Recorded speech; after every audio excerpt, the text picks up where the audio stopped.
And welcome to Double Cross Radio. We are live on UCY.tv, and we are here every Thursday from 7 p.m. to 8 p.m. Pacific. Our URL for the show is www.ucy.tv/XX. I am your host, Drew Lamb. Chuck Horton is not with me tonight. He is on the road. He had some business to take care of up in Soviet-occupied Portlandia. He might call in. We have open phones tonight, so feel free to call in if you have any questions for our guests or if there's another subject that you'd like to talk about. The call-in number is 1-718-717-8296. And I'd like to give a shout-out to our listeners in chat. It's been a tough hour. Audio was down on UCY, and I was just doing a sound check, and we have audio. And looking at the comments in the chat, it looks like you guys can hear us loud and clear. Let me know if you can't. I'd like to say hi to Cracker, Hecty, Hopper, I Am Lone Frog, Joe Friday, Jules, Keeper of the Republic, a.k.a. Miner Dave, a regular guest on our show, Chuck and Vincent, Captain Gringo, and Road Dog. So you guys, thanks for tuning in tonight. I have a very special guest. My guest tonight is Travis Boyd. Travis Boyd is one of the owners of an internet service provider called Wallowa Valley Networks, and they operate up in northeastern Oregon in Wallowa County, and they provide broadband internet service to 500 square miles of rural country and one of the most beautiful areas that I've ever visited in my entire life. And also it is the territory of the Nez Perce Indians, and is the place where old Chief Joseph is buried there by Wallowa Lake. Travis, welcome to the show. Thanks, Drew. So I came in contact with you because I read an essay that you had written and posted on Jeffrey Tucker's Liberty Me, if I recall.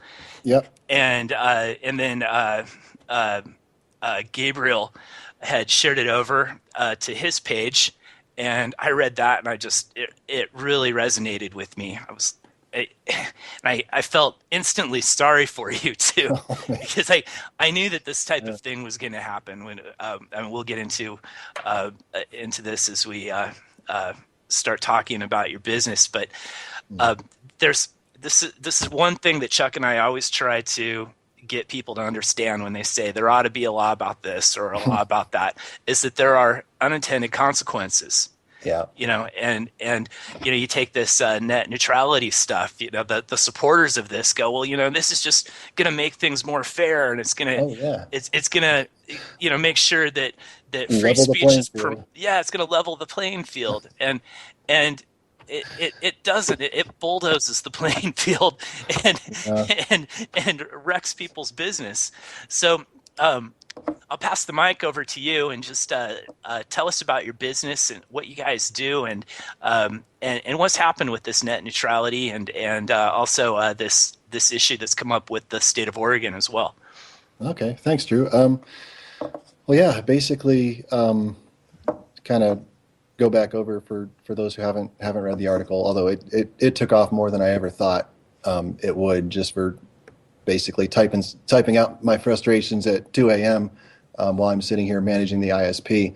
Um, but about 6 years ago, uh, two friends and I, two IT friends and I, found ourselves back in our home county, and there was no internet service out here. So we were like, hey, that's a fantastic business opportunity. Something's not there that people want. So we pooled a couple grand and bought some of these data radios from this company called Ubiquity, and we built out our own ISP. It uses a technology called fixed wireless, which is it's different from mobile wireless. This is a sort of a dish that's attached to the side of your house that points at a tower, and that the tower is linked back to the internet at large. And using this, we can cheaply build out our own completely independent telecommunications network that covers, like you said, hundreds of square miles. And so we've gradually just been growing it and growing it over the last couple of years. Ate rice and beans for the first couple of years just to pull it off, and it's been quite the adventure. We don't advertise, just word of mouth. Satisfied customers tell other people, and they give us a call, and we go out and hook them up. And we don't take government money. Don't need government money to do it. Don't use public rights of way, because we don't have any wires in the air.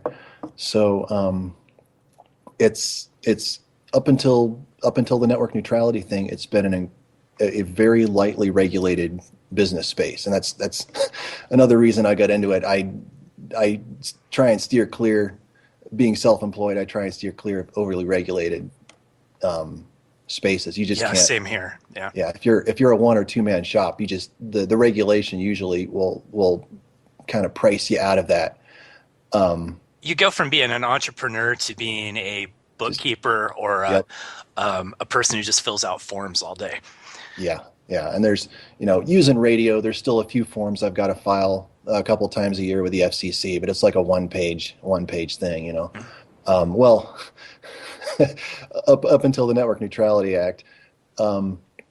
So basically, that's talking about unintended consequences. It wasn't directly targeted at us or anything like that, but it's just, as a small businessman, you just sometimes get stepped on when bigger fish, they're chasing after bigger fish, and that's basically what happened here. We Like I said, we don't use any public resources, but this Network Neutrality Act, with the FCC trying to basically figure out a way to like get a regulatory handle of some sort on the internet, even though it's growing it's developing faster than they can really get a handle on. They're trying, and what they chose to do was reclassify all U.S. internet providers as public utilities, which basically turns our private company into a public company, which basically means it's not ours anymore.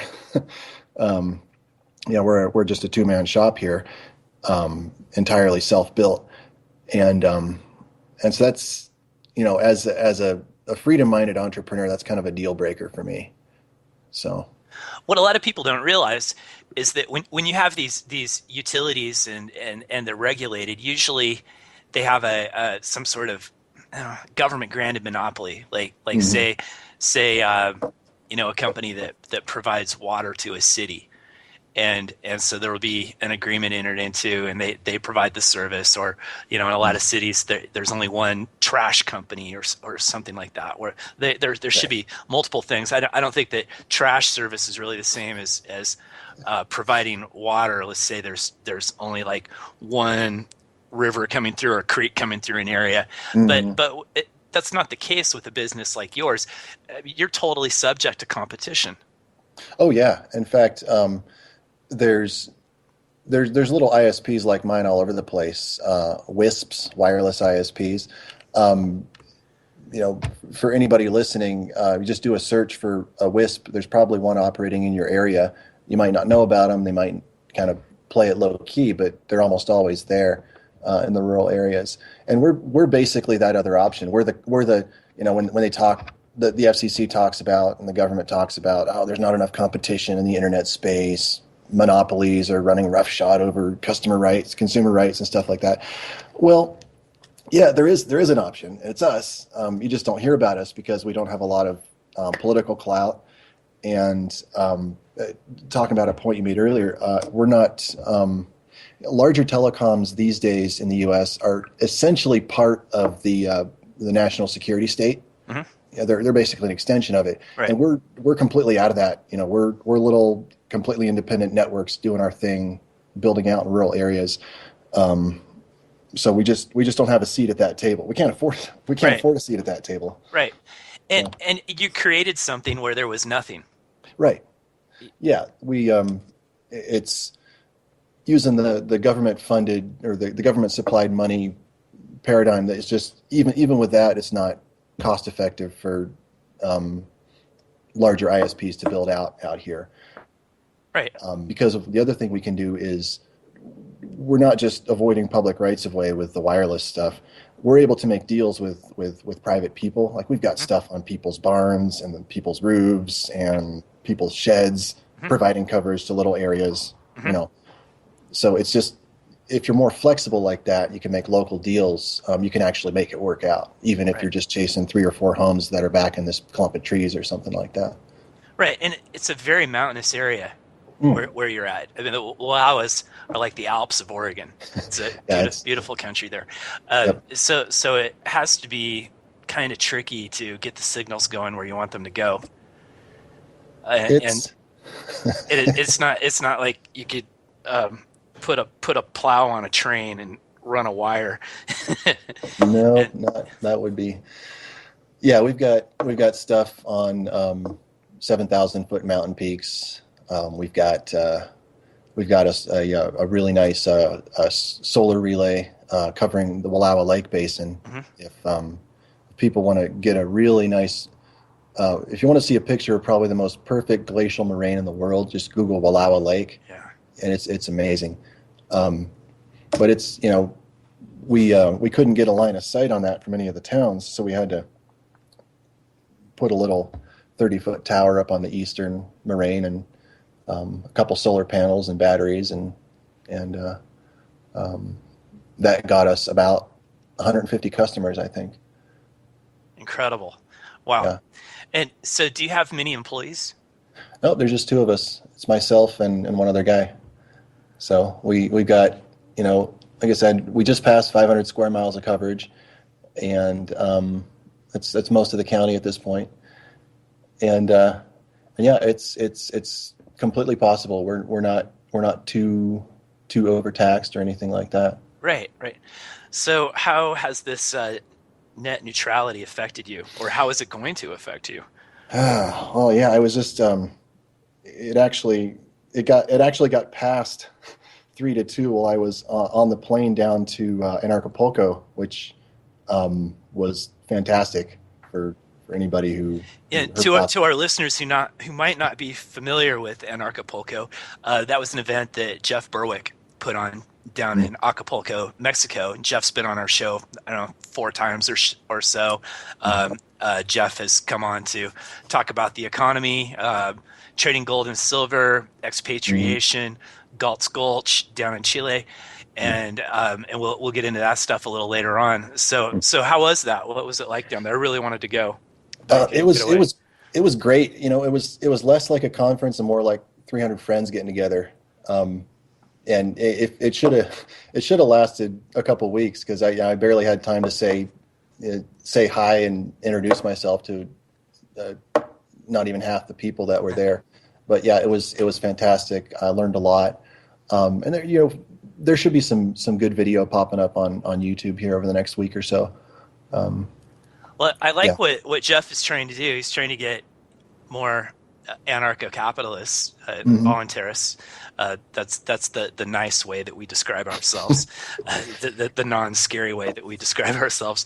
Yeah. To aggregate down there and form a community. And he talks about how it's perfectly safe down there, and there's more entrepreneurial opportunities and less competition, and that it's not nearly as dangerous as everybody says. We had James Guzman on recently, and he's down there in Mexico. And Kyron Pearson is a friend of mine. He's down there in Mexico, and these guys just make it sound like it's great. I mean, sure, there's some stuff going on, but I think if you're not in competition with the U.S. government sponsored drug cartels, then you're not going to have any issues. And that's it's just like any country. There's bad parts of any country, and there's awesome parts of any country. And when I was there, I really didn't have any trouble. It's kind of the basic operating principle. If you go to a foreign country, just be nice, try to understand the language, and don't be a jerk, and that gets you a long, long ways. Right. Yeah, I think learning the language is critical. I'm pretty rusty on my Spanish. I'd have to practice up. I studied 2 years of high school Spanish, then I was fluent. I remember when I went to Thailand, I couldn't speak Thai, maybe 5 words of Thai, but there were shops where people spoke Spanish, and so I just looked for the signs that said "Se habla español," and I'd go to those places because I could communicate. But Kyron was on Anarchast recently with Jeff Berwick, and he was talking about how being able to speak Spanish just opens up opportunities for him. Yeah. It unlocks so many countries for you. So Spanish and English are probably the first two, and then maybe, I think he was saying maybe Chinese and Russian after that these days.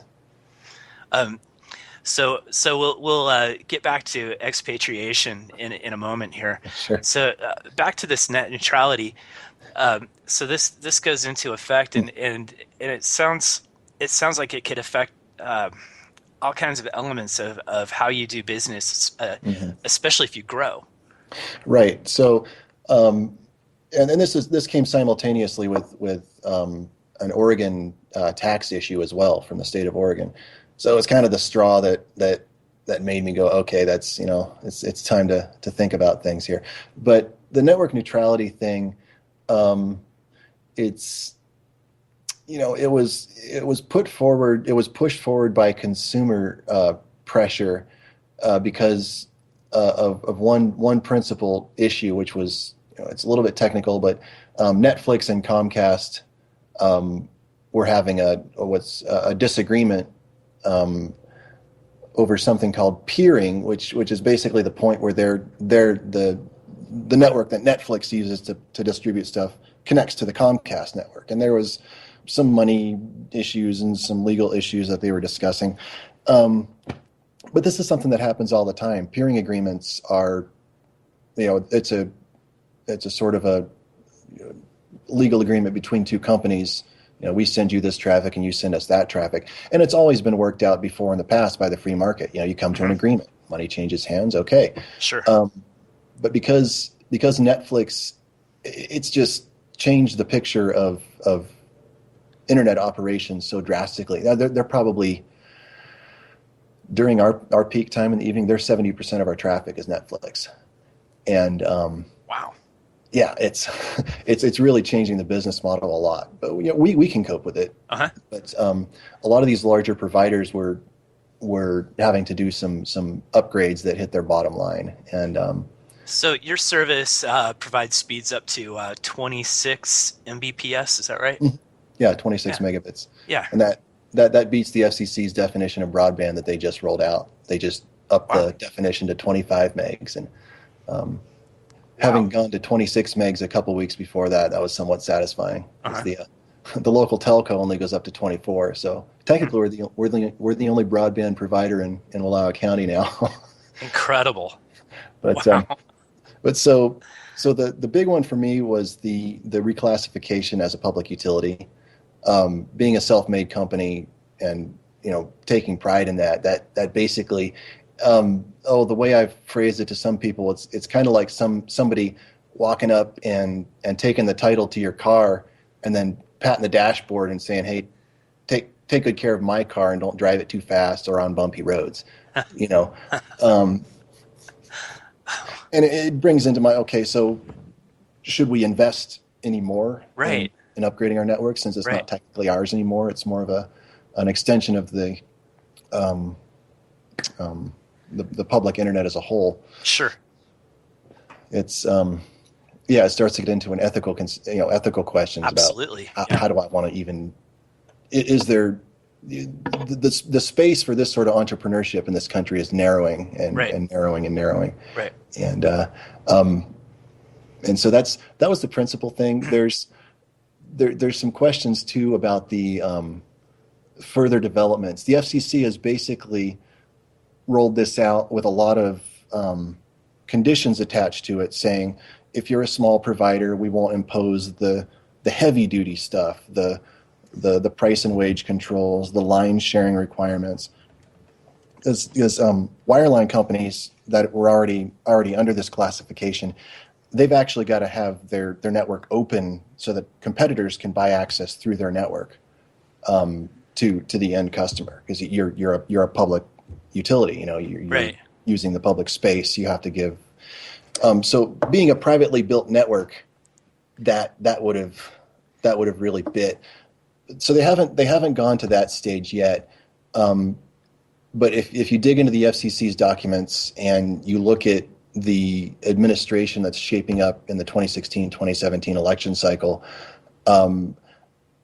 I'm expecting that sort of thing to happen strongly enough that we're starting to take, we're starting to have to look at adjusting our business model to deal with that. Insofar as our business will still exist, the Oregon tax thing and this in combination is probably actually going to make us. I mean, we're not going to go out of business, but we're going to have to drastically. We're going to have to do something. Maybe work with a municipal broadband project, or turn the company into a nonprofit. As much as Oh my that gosh. leaves a bad taste in my mouth, Yeah. Right. Yeah. but so it's Oh, all gotten rather complicated, and entrepreneurship and complication are not really compatible in my. well, yeah. Or government interference. Yeah, Uh, government created complication, right? right. Regular complication, I can deal with technical complications and customer issues all day long, but Yeah, but you just it's not like your customers are complaining and saying that you're mistreating them, and there needs to be laws to regulate what you're doing. I mean, right, this is all voluntary. You didn't have to right, create this. Your yep, customers do not have to subscribe to it. They nope. do have alternatives. They could have a dial up, right? They could have dial-up, they could have satellite in most areas, Yeah. and a lot of our customers would have access to DSL, which out here is Frontier. Hmm. But with the technology we've got and the speed that we can, if you give us a call 2 days later, a radio's on your roof and you're hooked up, we can just blow them out of the water. Right. Um, so, Yeah. and that's just this generation of technology. You The invented a better mousetrap. Right, yeah. The generation of equipment that we're actually just getting into the shop would let us do actual 100 meg to the home service. That's comparable to fiber. Incredible. Yeah. Wow. That's amazing. Yeah, it seems to me that a lot of these issues that are covered by the net neutrality were already taken care of by the what was it, the Telecommunications Act of 1994, and that 94 or 96, somewhere yeah, in there. yeah, I Yeah. can't remember, but that allowed small little telecom companies to set up shop, and they Hmm. would use the existing infrastructure that was Hmm. built by MCI, Sprint, Ma Bell. I'm just trying to think of all the AT&T, yeah, yeah, mainly. some of the early players, right? Mhm. Um, and so, in that case, I mean, even locally here, I deal with an ISP who also provides phone service, and I know that part of their network is that we use was built out by the city of Ashland and the Mhm. Ashland Fiber Network, and then Yeah, and, that's a and great network. Yeah. yeah, and then in another town where I do business, they're using Charters Network, and for Mhm. their phone service, they're using CenturyLink, and so these are all things that are covered by that Telecommunications Act, where Mhm. and I don't like the sound of that, but a lot of those companies, they had government subsidies and Right. given right of ways, and they were given advantages that a business like yours would never be able to have. And Yeah. so, you, It's just out of reach for us. Yeah. right. So that's why that act was passed, and that allowed for more competition. Mhm. And what's interesting is, like, when I'm dealing with infrastructure, I purchase service through them because it's it's uh, it's good, Mhm. and also the service is better. I get, and the Yeah. pricing is better too. And I mean, I actually I have like a personal representative, or if I Mhm. need to, I could actually show up there and Yeah. talk to a person. I'm not dealing with a kindergartner who's got a telephone in India or something like that. Right. Actually have somebody to deal with, and if we have an issue on site where we're trying to get service in a commercial building, it's tricky. We've got experts that come out to try to work it out, and it's good. I prefer to work with the small telecom than working with the huge corporate, CenturyLink guys who just send telemarketers at me all the time. Mhm. So And that's the cool thing about this technology too. Well, I mean, a lot of the decentralization technologies that they're showing up in the last year or two, it really lets local providers, whether you're an ISP or in some cases little power cooperatives and local power companies, actually pull this off. The the pace of technological development has gotten to the point where it's really enabling a lot of these business opportunities. For example, if somebody's not doing a wireless ISP like this down in that area, which I'm not sure they are. I think the closest one is up in Roseburg, the Roseburg area. mhm. You're down in Ashland, and Ashland has a great fiber network. But if you go a little ways out of town, it probably stops Yeah, somewhat close to the city limits. yeah, So you could, an entrepreneur could pick up a wholesale fiber connection in town and beam it out to a mountaintop tower and uh-huh. cover a couple valleys. And the equipment's cheap enough that you can, if you pick up 30, 40 customers pretty quick, you're off and running. Right. Yeah, and So and you have to negotiate, your mhm. wholesale purchase, so Yeah, it's not like you're taking something that's subsidized by the taxpayers. yeah, it's a private agreement between you and a bigger telecom. You buy resellable access from them, and then you turn around and resell it. And it's just a private agreement.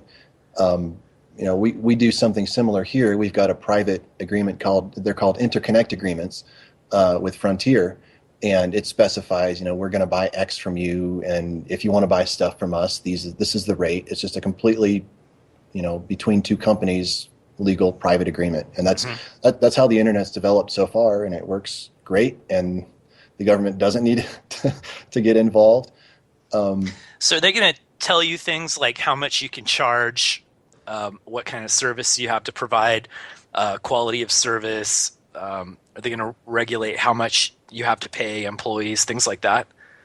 so far, the quality of service is the big one. Uh, The price control and the wage caps. I am fully expecting those to come out in the 2016, 2017 timeframe. Um, hmm hmm but there's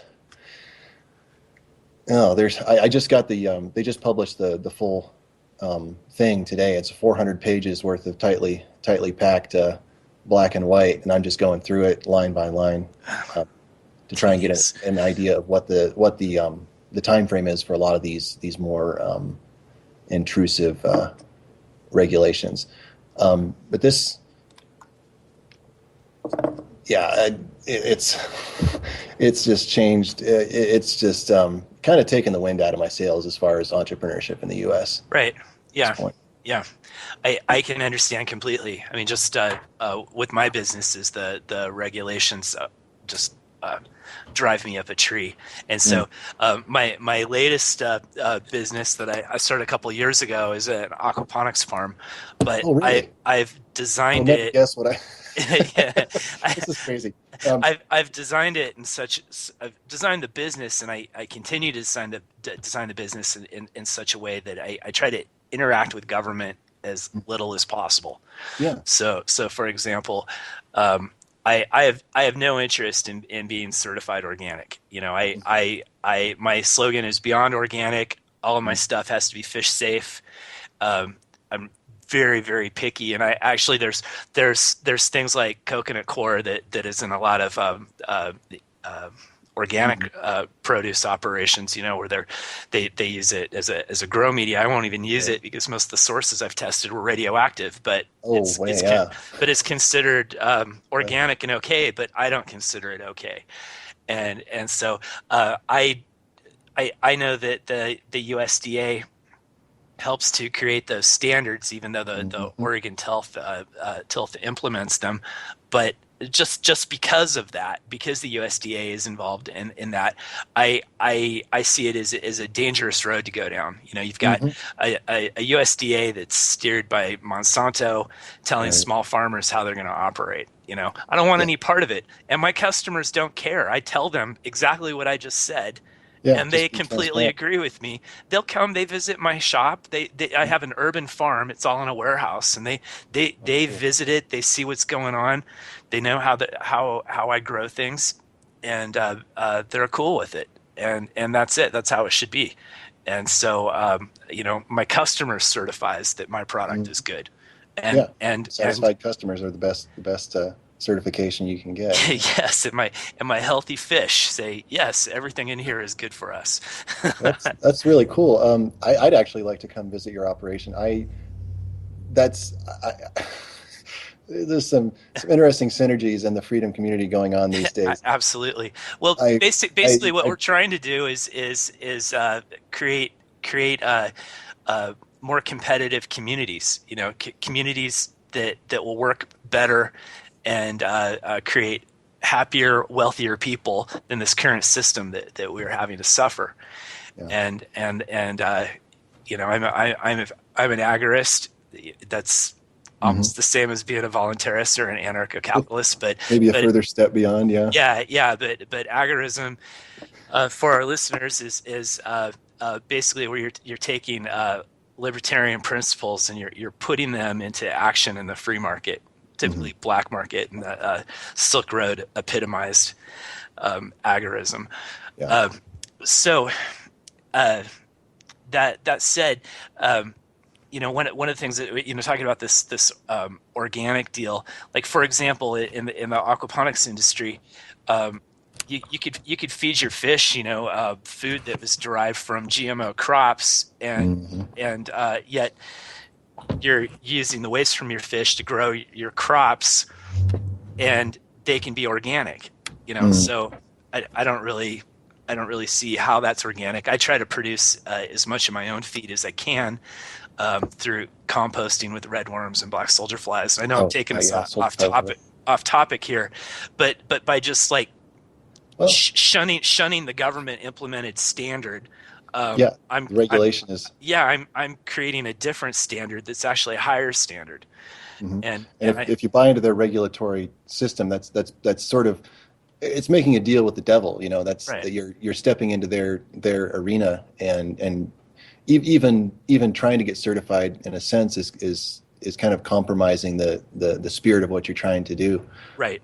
Um, Yeah, absolutely. And I don't want to be subjected to it, and mhm. um, I don't want people um, you know, coming into my shop and telling me what to do. Yeah, yeah, Bottom line, and I mean yep. the Oregon TILF is, you know, a private entity. However, they are closely aligned with government, so I see them as a government entity, and I don't want to deal with it. You know, I also engage in real estate work, and that's highly regulated, super Mm, regulated to the point where, well, my boss is the government. You know, with right. that kind of work, and They own all the land. Yeah. it's a cruel, well, it's just absolutely immoral to have to obtain a license to work. It's not right at all. And but this all happens when people say there ought to be a law. dot Yep. dot dot, and there you go. And then um, things aren't as good. And I mean, you're providing an excellent service. When we first moved to Ashland, Oregon, from Seattle, Washington, I Mm. went from a place where we had adequate internet. I mean, this was in the late '90s, to a place where the city hadn't finished the Ashland fiber network yet, and we moved into a brand new building. It was a condo Mm. project, and well, it turned out that they hadn't even run a wire to our unit. So, and then we finally Yeah. got a wire, but for some reason, I couldn't get an internet connection because there was too much static on the line. And so Yep. we had, and so, and the phone company said, we can't help you. And we had a small internet business at the time, and I and that was why we went to Ashland, because of this fiber network deal. But it turned out they hadn't brought the fiber over to our road yet, and Not then yet. and then we had this staticky phone connection, and so my modem would just hang up. And so I learned a programming language called CCL, and I hacked my modem and I made some tweaks to it. I did a bunch of research. I've been Kind of better. doing some programming since I was 12 years old. So I Yeah. did some tweaks and I got that thing up and running, and I got it to where it would stay connected, and I had, pretty good speeds at the time, and I made it work. But most people couldn't have done that. They just, Right. it wouldn't have happened there, and there was no alternative. So here you are, you're providing an excellent service where the big players, aren't cutting it, Yeah. and you're not immune to competition. You have no monopoly. Nope. We don't. You have to provide a good service, take care of your customers, and do it for a fair price.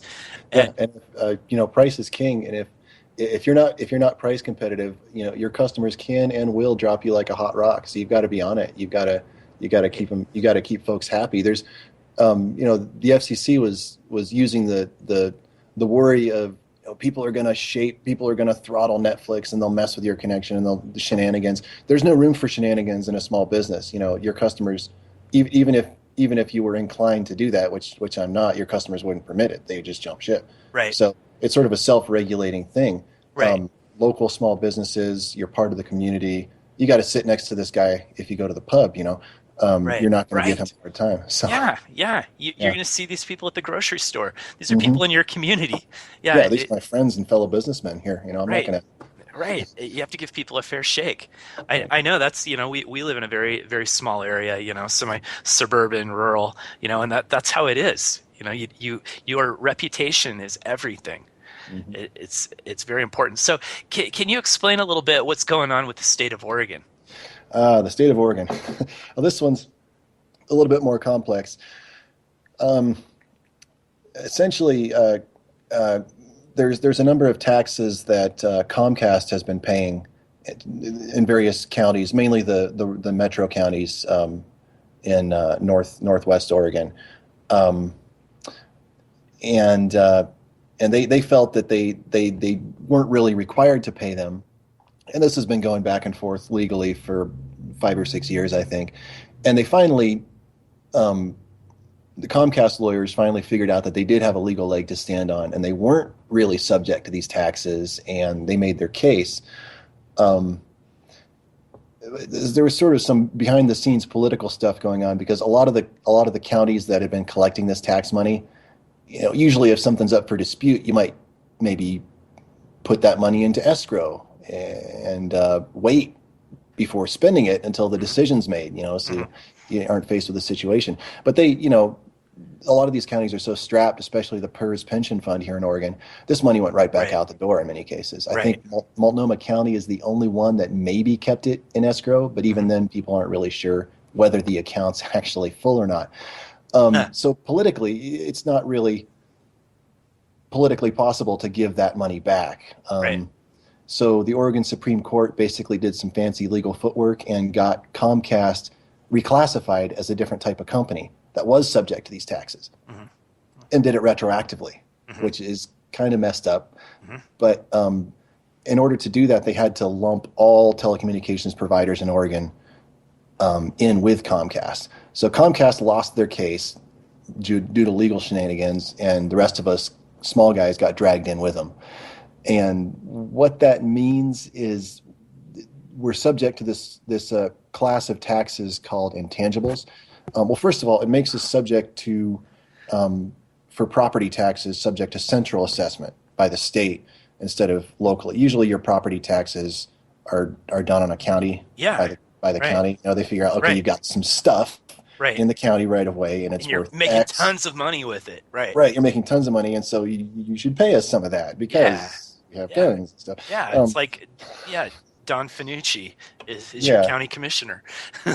right. It'd be a shame if anything were to happen to those wires. Um, but so they intangibles are a class of taxes that cover things like brand recognition, customer loyalty, potential coverage area, stuff like that. That's so super vague and up in the air. There's no way to really feasibly figure this stuff out. So the state just sort of generates some numbers based on the demographics of the area and whatnot. And in Comcast's case, this amounted to, I think, around $500 million a year.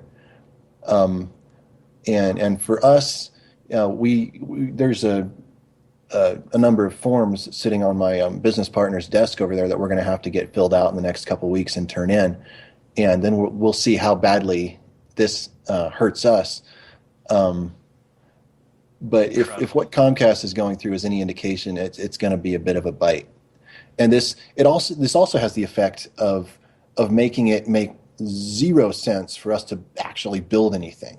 Right. We were going to build some towers, we were going to do some upgrades, and actually, build out our privately owned plant. But now we're going to have to pay these centrally assessed taxes. So basically, it's. Oh my gosh! Yeah, it's making it it just sounds like less. total It's just arbitrary. They just Right. It's very arbitrary, and it's up to sort of the political winds. So this is the stuff now. Now that this has been in place or put in place, it could change, just like the FCC stuff. This could change at any time. Right. A new administration rolls in, a new board of commissioners gets elected for the state.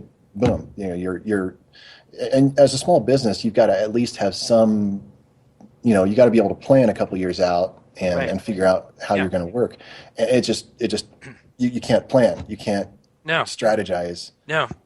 So It just you have risk that you can't even assess. You don't know. Mhm. You don't know what it is. Yeah. So It's unpredictable. yeah. So the money that we were going to use to upgrade our infrastructure and start actually rolling out some of this 100 meg gear, now we got to set it aside and use it to pay off the state, or at least be ready to pay off the state. So completely the opposite of what actually needs to be happening. Right. And this is, you've been running your business and setting some money aside to reinvest Right. to grow your business, but now they want to take that from you, so you won't be able to grow the business as Right. Yeah. quickly. We roll most of it back into upgrades and Almost all entrepreneurs do. Almost Yeah. everything goes back into the business. Yep. That's the way it works. People don't understand that. People usually think that entrepreneurs are just super rich and just Oh yeah, or just printing money. yeah, just sort of born with lots of money Right. and stuff. It's really hard. I've had one full day off in 23 months. Yeah. I work my ass off. Yeah, that Anarchapulco thing was the first time I've had that many days off in a row in 5 years. I can And completely relate. Even that turned into a little bit of a workcation. The hotel Wi-Fi was somewhat subpar, and so there was another WISP guy down there who I ran into, and this other pretty cool software developer, and we ended up tuning up the hotel Wi-Fi. Cool. Uh, Wow. So Did they give you a discount on your room? they comped us on the meal plan. Oh, excellent. Oh, that's Yeah. great. Wow. So, but yeah, it's. Oh boy, we could get into the expatriation side of things too Well, later. yeah, let's go ahead. So you're thinking, instead of putting up with this, you're thinking about bailing out. I've been thinking about bailing out for a long time. I've looked at Chile. I've looked at Mhm. Uruguay. I've looked at Mexico. I'm always looking at places to go because I'm frustrated. I'm tired of trying to run a business in this country. It's Yeah. extremely frustrating, and I feel like I feel like I've got all these freeloaders that I'm carrying, you know, Hmm. and a system that really thinks of me as an enemy, Yeah. and is always doing stuff to try to mess me up and just keep me from providing services to my customers and Hmm. living the life that I want to live and working hard, keeping my labor, the fruits of my labor, and you know that's what I want from my life, Yeah. and I don't go along with this socialist agenda, and we're definitely shifting into socialism, and a lot of Indeed. people are very happy about it, but some of us aren't, and I don't want to participate in it. Hmm. And I won't speak directly for his motivations, but my dad's a medical doctor, and he's Oh, yeah, the ACA, the side effect of the ACA, to kind of look retroactively here, socialism wise, is to price out of the market a lot of these smaller private clinics and private right, practices where right, doctors actually take the Hippocratic Oath seriously, right, and they're having to basically either retire or get themselves rolled into a larger hospital infrastructure. right. So Yeah, that's and well, as a potential consumer of medical service, I don't want to participate in that either. right. You know, Yeah, I you want to go to the guy who actually cares about yeah, your right. health, you know. Yeah, and I don't want to give the government, you know, a bunch of my information, have it go into their database, you know, and They uh, basically just did the same, you know, they've nationalized healthcare, right. especially the smaller. Now they're nationalizing telecom, especially the Mm-hmm, smaller. You know, mm-hmm, telecom was already somewhat mm-hmm. nationalized already, but they're sweeping up all the small independent providers now. And what And you people know, need to understand is that this is what corporatism actually is. mhm, A corporatocracy is when corporations control the government. The right.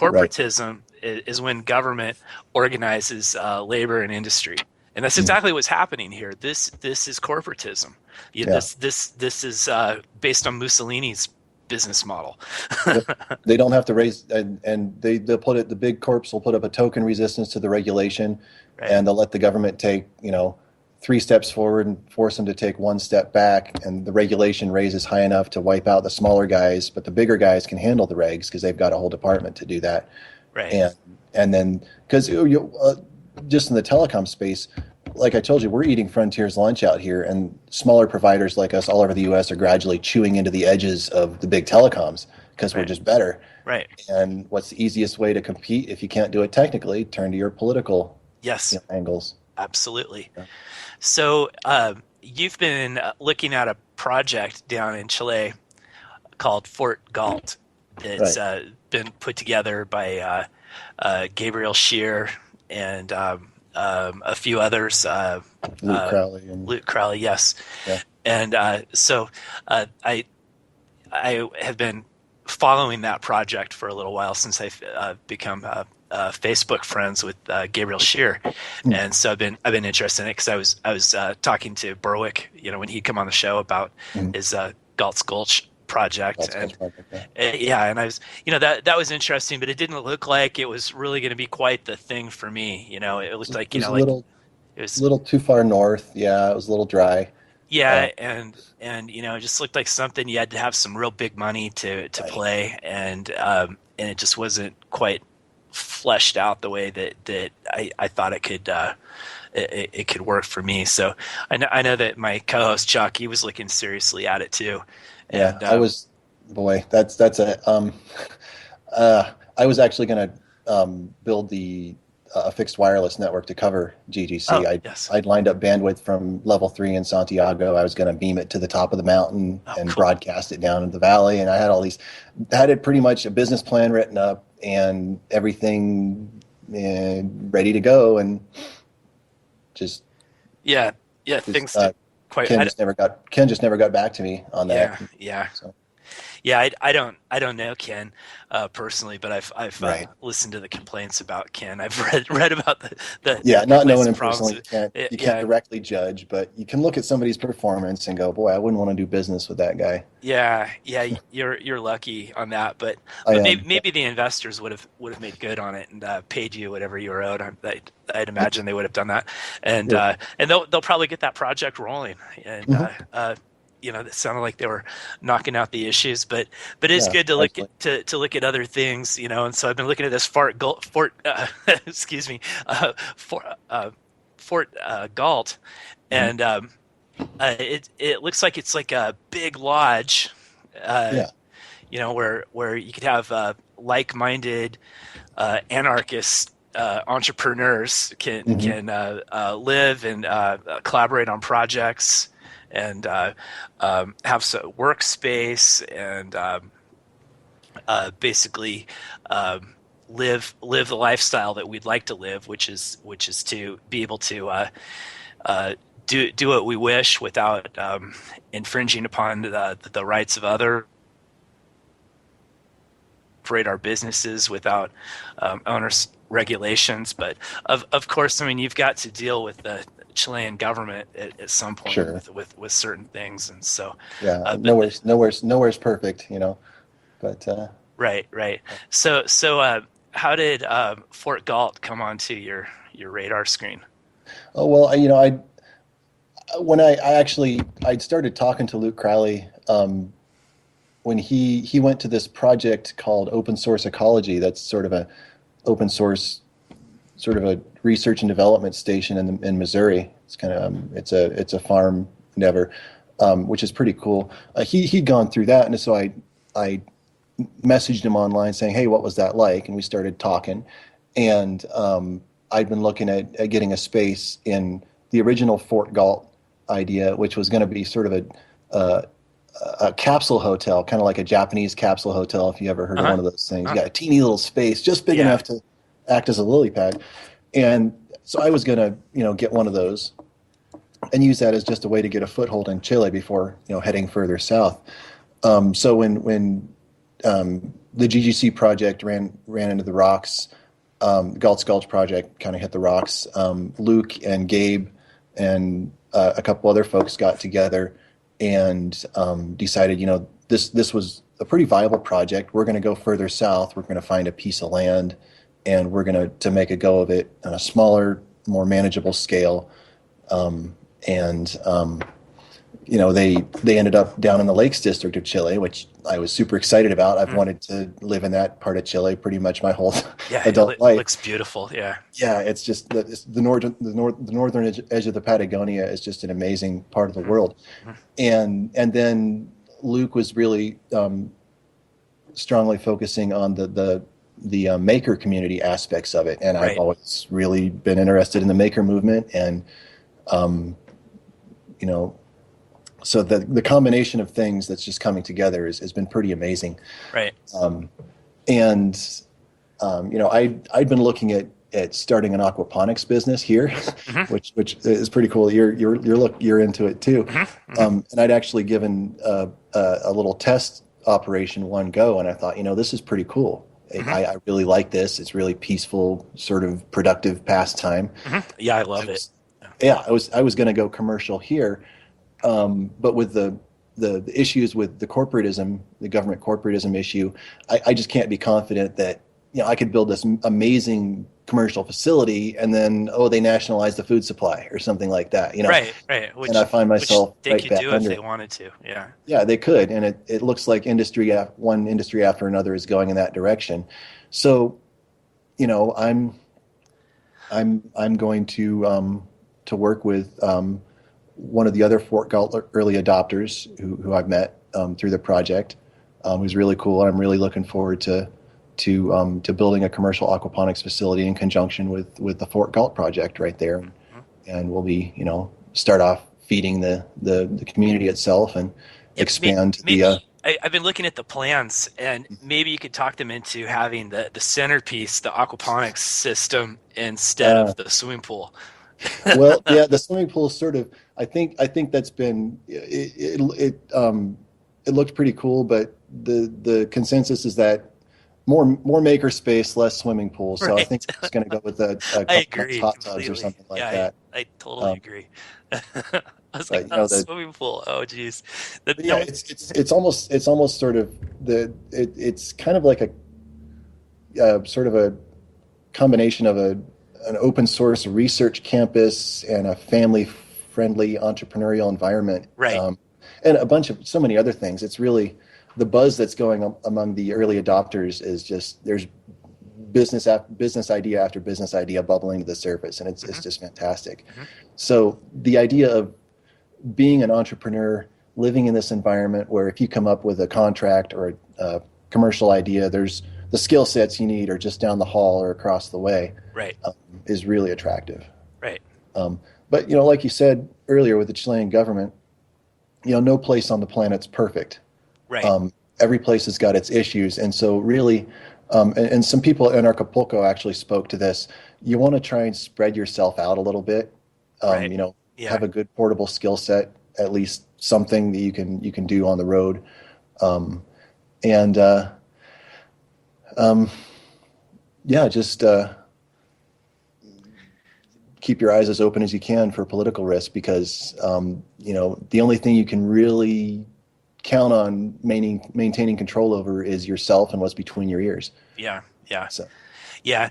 Yeah. The governments are always there. And so, mm, that's something I contemplate when I think about expatriation. I weigh it out. I go, well, am I going to have the same problems there as I'm having here?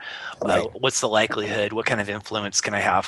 One thing I have noticed is that we've gained some ground by pushing back. Oh yeah. Especially on Second Amendment issues locally here. Yeah, We've we got we've yeah, same we've out here. Yeah. we've massively gained some ground. On two fronts recently, Mm, and and another thing too is that I encourage people to do this all the time is just don't comply. right. Don't fill out the form. Don't get the license. Don't do these things. Just don't. Hmm. And and if you get engage in trade with like-minded people, and before you know it, you formed a community. And And then that becomes the seed of decentralized civilization, which is where we're headed. right. and Um, and so this is what I try to push for. I know that where I am at right now, I can network and organize people a lot more easily than I mhm, could if I'm in a foreign country where I can't speak but yeah. the language fluently. So anyway, so I just I look at my options. We've got this project in Northern California that was called the Siskiyou Republic, or the Jefferson Republic, which is now the Siskiyou Republic, and we Mhm. almost created a new constitutional republic last year, Yeah. lost by Really a close. 5% margin. So we're working on this again, and it's projects like this that Mhm. really give me hope. And I Yeah. go, we can roll back government. Oh yeah, We've got I'm a I'm shot at incredibly this. optimistic about the future. And as soon as as soon as the system that's tottering on its last legs now finishes expiring and falls over, I'll be the first one to come back here and plant the seeds of a new network on top of the old one. There you Um, go. but there's something to be said for a strategic withdrawal. You're not Right. running away, you're not Yes. cutting and running or bailing. You're just pulling back a little bit and assessing the situation. And then when the time's right, you move forward and you fix the stuff that they broke while you were gone, Right. and Right. Yeah. And yeah, and maybe the culture is different there, and maybe people mm, don't tolerate so much government. Well, there's the bumper music right yeah, there. You have been listening to Double Cross Radio on UCY.TV. Our guest tonight was Travis Boyd from Wallowa Valley Networks. We'll be back again next Thursday from 7 p.m. to 8 p.m. Thank you very much for listening, and good night. thanks, Drew. Temperature's still to rise. So one more time.